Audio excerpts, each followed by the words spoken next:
Welcome to Conversations Live. For more than a decade, we've brought you the best in books, entertainment, celebrity interviews, and current events. When the movers and shakers of the world have something to say to you, they say it to us first. Now celebrating 17 years of broadcasting success, here's your host, Cyrus Webb.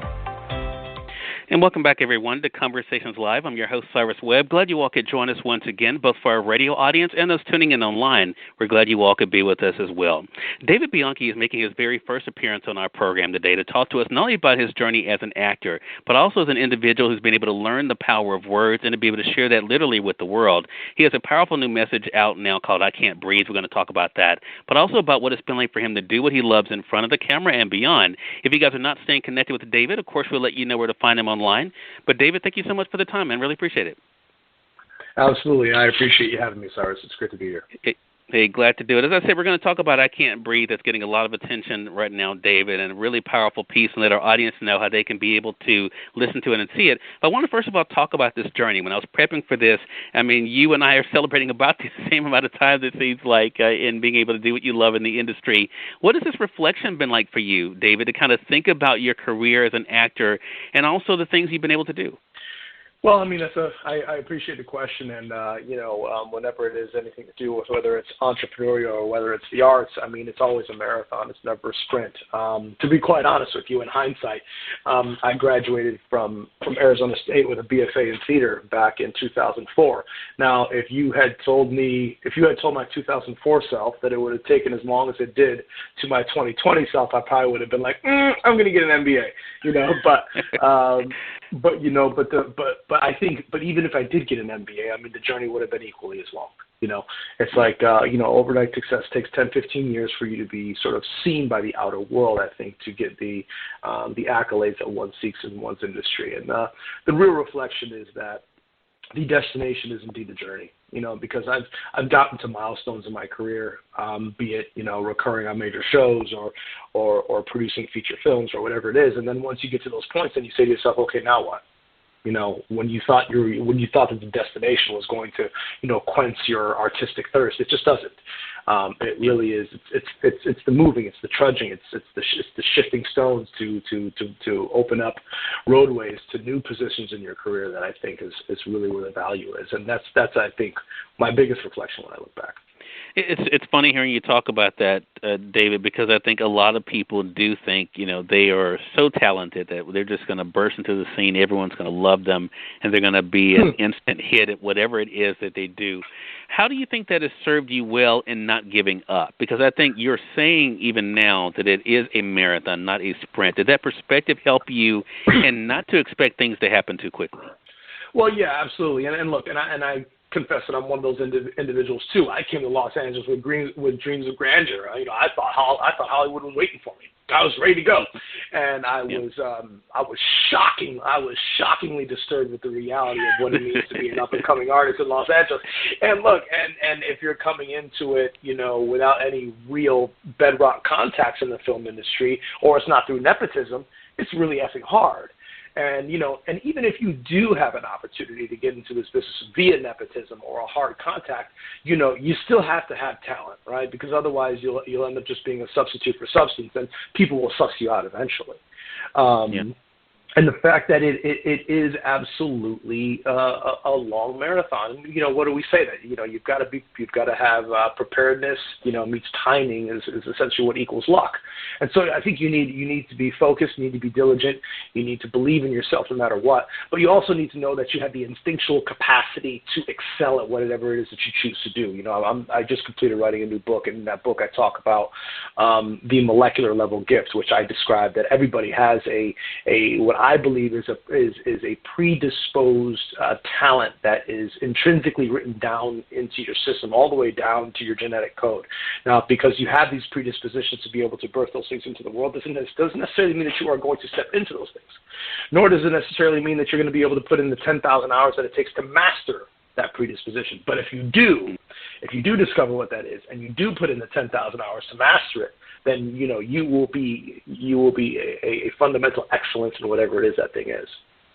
Yeah, and what you just mentioned, even about the writing part, David, I think is a great dovetail to a bigger thing with you, and that is the fact that you've been able to discover and not be afraid of your voice. So I guess an obvious question would be, before we get too far into this, is how did you get to that place? Because a lot of times people are told they have to be like this person or be the next so-and-so in order to be seen.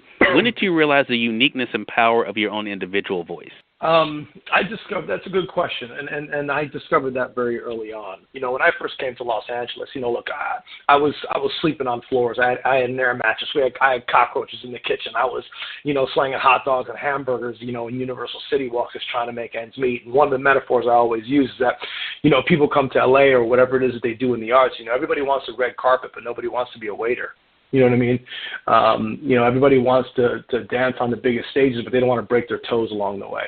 And that's what it really, really takes. And so part of knowing what your long-term purpose is having some sort of short-term purpose that's going to feed you on Monday, Tuesday, and Wednesday while you're waiting for April, May and June and July to happen. So while you're thinking about the casting director or thinking about booking that big job, what am I doing in the short term and in the midterm that's fueling me, that's getting me out of bed, that's giving me a sense of purpose and keeping me out of depression, that's keeping me out of the things that I think that I should have that I don't have. And for me, coming to LA, that was spoken word poetry. For some actors, it's stand-up comedy. For some actors, it's improv. There's a lot of Groundlings babies, Second City babies. So there's a lot of great workshops. But you need something that is going to fulfill your artistic glass while you're working towards that long-term vision. And so I was always going to open mics. And I remember very vividly the very first spoken word poem that I actually produced into a film was back in 2005. And there was a piece called Soldier. And I remember I was sleeping on my buddy's floor in Hollywood, right behind the Chinese theater, and he had this little pit bull that used to snuggle up on my face when I fell asleep at night. It was a wild time, man. And I remember I'm a CNN junkie, and I turned on CNN, and in breaking news across the big red banner across CNN, it was Brad and Jennifer had broken up. And then right beneath that, about 4 rows beneath that, in like 9-point type, 14 soldiers were killed in Fallujah. And that broke my heart, that was the state of our news cycle, that was the state of our world. So I ended up writing a piece called Soldier because I knew that I had a platform every week. I had a captive audience at this particular open mic that I used to go to where it was standing room only. So I knew I could reach a couple hundred people. And I figured, hey, maybe this is going to be a way that I could further this conversation and evoke change about what I felt was an unjust war. And so that was the first time that I actually stepped into activism through art. And then ultimately that became a film that played a bunch of film festivals all the way around the world, and that was the first professional project that I produced. And, we put it together for no money, but it actually spread like wildfire. So once I got that bug, I discovered that I can create artainment. And now what has now evolved into what I call spinning cinema through spoken word, which is where I take all the languages of my artistic value and then I meld them together and I tell short form stories that are told entirely in spoken word poetry. And so that's essentially the birth of what you were talking about previously, which is the new poem, I Can't Breathe. Right, and we're going to be talking more about that. I want to say for those who are just tuning in, though, either on the radio side or online, you're listening to Conversations Live. David Bianchi is our guest for this segment. We're talking to David not only about his journey in front of the camera, but also the work he's been able to do even beyond that. He's a writer, producer, director, and a spoken word artist. He was just talking about that. You mentioned, of course, being able to provide these clips. I think a great segue into that as well as social media, David, which is kind of giving you the perfect platform, especially Instagram, to be able to share these snippets of inspiration, to share messages there. How has it been for you to harness that? You mentioned being in front of this physical audience, right, in the spoken word setting. What is it like for you to now to literally have the world at your fingertips to be able to captivate people there? Well, I think it's absolutely important to capitalize on that and maximize the fact that we now live in a world where audiences are 24/7, 365 days a year all over the world. And if you're an artist and you're not using these platforms, well, you should have started yesterday. it takes out some of the permissions that you used to once have to ask for as an artist. Before the advent of social media and all this kind of stuff that's going on, it's like, you would produce something and then, you'd have to hopefully submit it to a festival, or you'd have to try to get it out one way or one how. But, now with YouTube, with Instagram, with Facebook, with Twitter, some people are on Twitch, some people are on TikTok, whatever it is your app is, you can penetrate your community and you can get your ideas out. And so for me, it's been a really, really important piece of what it is that I do and what I continue to do.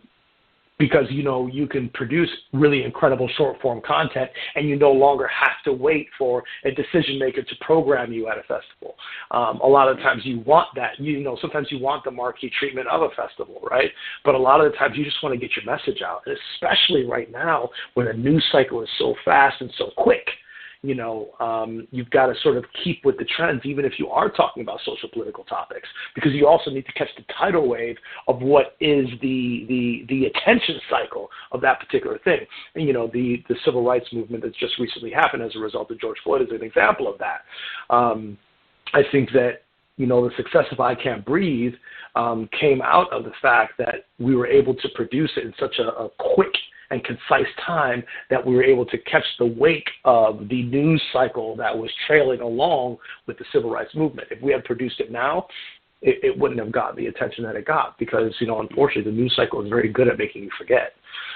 So I recommend anybody that's out there that's budding or thinking about getting into the arts to make sure that you are absolutely using these platforms to your advantage.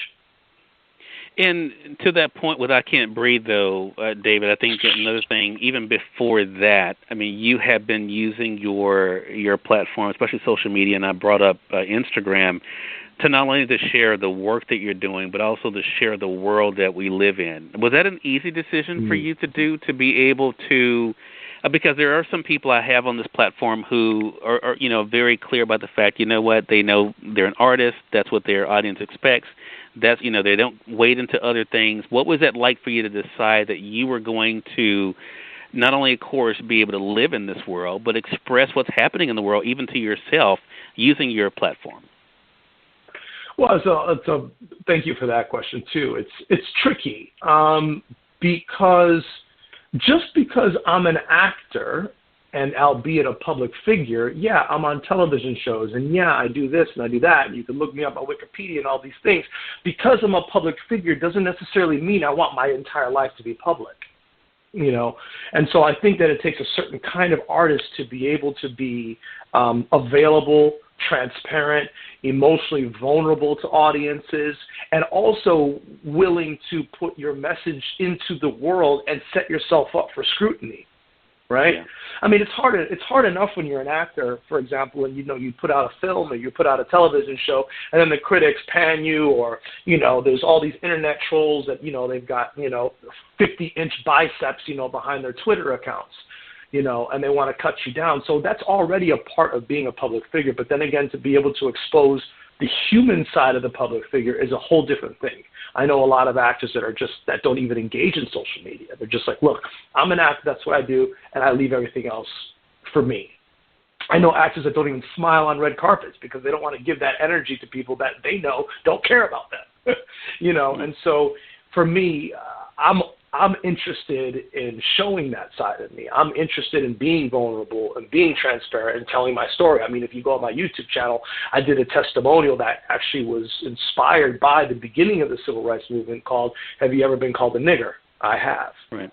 And It's a 9-minute testimonial about my experiences as a young person in America during my formative years of being called that word and what it did to me from an emotional and physiological traumatic perspective, and how those traumas were evoked as a result of this civil rights movement, because those are things that were dormant in me. But I did it so that I can sort of open up a vessel of communication to explain to my Caucasian counterparts what it means to be a person of color in this modern world. And so I think that because I have the ability to put ideas out, be transparent, be vulnerable, and deliver thoughts that are in a concise and digestible fashion, I can speak for the people that are relatively voiceless, or the people that don't have the courage to speak their voices but can hear my message and concede a Me Too moment and concede the fact that, wow, I feel that too, or now I understand the people of color's experience as a result of what David was willing to put out into the ether. Because unless you understand micro-racism, unless you understand overt physical or emotional or verbal racism, or you have heard about what it does to the psyche and the mind, body, and spirit, you don't have an understanding of what it means to be a person of color in this world. And so why do I take the charge on that? Because my heart tells me that I have to. And because I have the skill set to be able to do it in a way that's smart, sophisticated, and concise. Well, and speaking of vulnerability, another one of those examples, David, comes on May 14th. On Instagram, where you were sharing a 3-year milestone. I want to read the caption, though, of what you wrote, and I think it ties in well with what you just said, and also how you're able to use your platform for motivation. You wrote, "A good start. I'm living a life I never thought I wanted that is full of abundance, prosperity, joy, wealth, inspiration, and constant growth and learning. I no longer hide from myself. I no longer act like something I am not. I no longer deny the power of God and the universal strength to create unlimited power and realization. I am grateful beyond measure for the life I live today." Is that now what you see as success? Absolutely. I mean, it's funny, that's May 14th. That's already, in the news cycle. That's already, a decade ago almost. And I don't even remember writing that. But that is part of what is my personal walking, talking epitaph. I walk in a constant state of gratitude. I have a series of practices that I do every day to be able to maintain that stasis of gratitude. And I absolutely believe that is success, because to me, success is peace, right? Success, you can have monetary success. You can be a 7-figure, 8-figure person.